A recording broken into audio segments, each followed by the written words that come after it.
宣言走了。遠處有悲壯的家聲，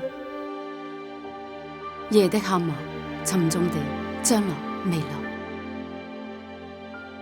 不知道什麼地方去過一次的風，忽然又回來了。不單是風聲，原來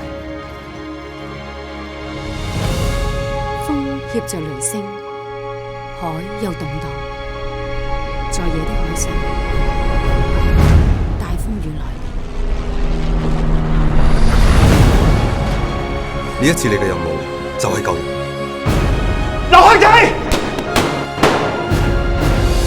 萬一出咗事，短槍隊就冇。啲星你先翻嚟啊嚇，翻嚟執屍。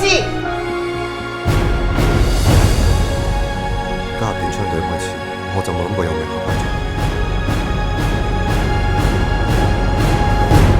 呢度好多事情，你永遠都唔會明白。